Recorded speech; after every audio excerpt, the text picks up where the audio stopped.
Alors là, on est sur le stand de TGCM. Salut Manu, je présume. Hein, C'est ça. qui est là. Salut à Je te laisse tous. te présenter. Eh ben, moi c'est Manu, je suis le créateur, le fondateur de TGCM.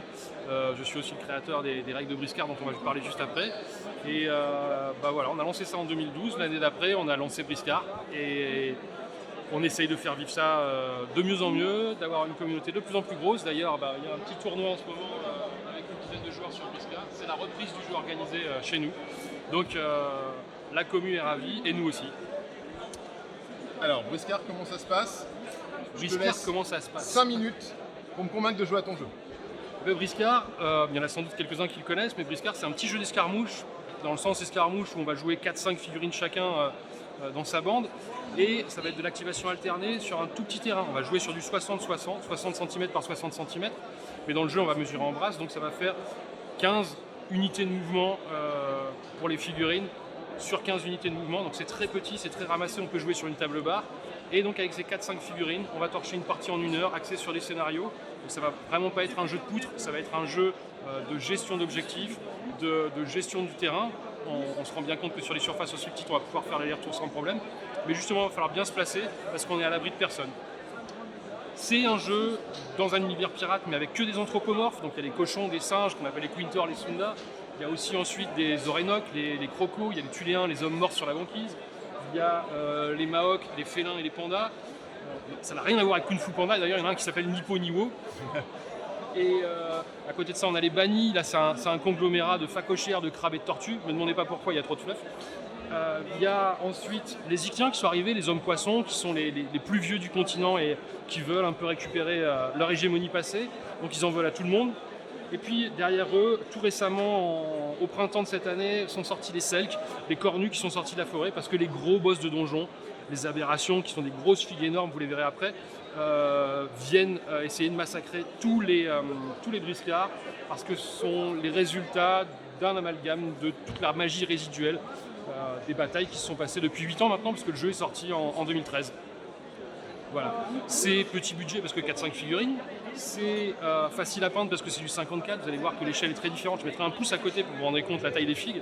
Mais ça chamboule les habitudes en général quand on est figuriniste, qu'on fait de l'anglo-saxon ou même du ricain. On n'a pas l'habitude de voir cette échelle-là, sauf avec un dreadnought ou une beast ou un mecha. Mais c'est hyper agréable à peindre. On en a 4-5 à peindre. Et comme il y a tout un système d'équipements qui sont modulables, avec les mêmes 4-5 figurines, on va pouvoir faire des dizaines et des dizaines de parties complètement avec une physionomie complètement différente.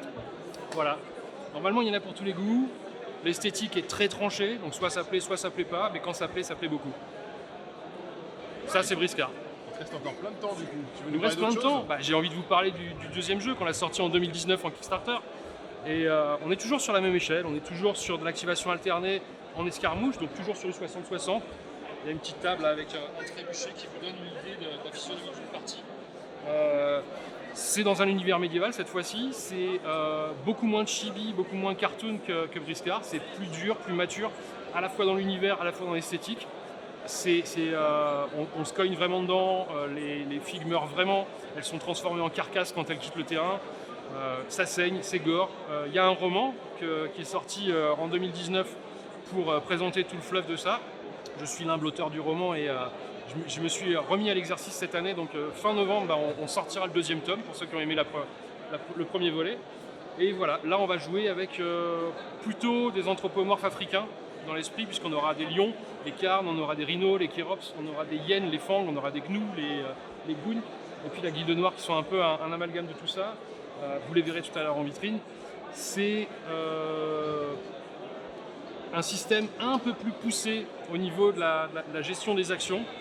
Là où Briscard, on va additionner 2 caractéristiques et puis jeter un D10 parce que tout se passe en D10. Jeter un D10 pour déterminer un seuil qu'il va falloir réussir à égaler ou dépasser en défense par exemple pour ne pas subir une attaque. Sur Carnage, ça va être différent. On va pousser un petit peu plus le bouchon. Chaque carac a un effet. On va choisir de 1 à 3 caractéristiques et donc générer plus ou moins d'effets en fait dans son attaque et dans sa défense. Et donc on est hyper réactif, on est beaucoup plus proche d'une vraie passe d'armes, mais surtout on s'immerge beaucoup plus vite. Et par contre c'est un petit peu plus encore un peu plus dérangeant parce que Innovation à la fois pour Briscard et pour Carnage, on ne récupère pas ses PA au début d'un tour pour toutes les figurines, mais on les récupère quand on la réactive à nouveau. Donc il va falloir serrer les fesses si on n'a pas gardé 2 points d'action pour défendre.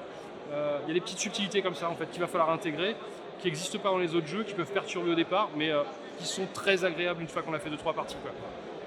Voilà. Et puis si je peux encore parler de 2-3 choses, après Carnage, on lance ce week-end à l'Octogone, parce qu'il faut bien se diversifier un petit peu, notre premier petit jeu apéro dans l'univers de Briscard forcément, puisque on savait en parler, on connaissait un peu le thème.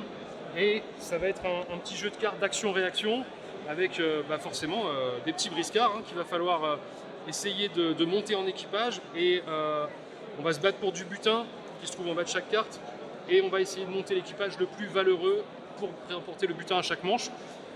Mais forcément, comme on est les briscards, on va essayer de pourrir l'équipage de l'adversaire, on va essayer de protéger le sien à grands coups de carte action. C'est un petit jeu hyper réactif où on n'a pas de limite et où on perd ses amis, mais qui se passe très vite. Ça dure une demi-heure, 3/4 d'heure la partie en fonction du nombre de joueurs. On joue de 2 à 5.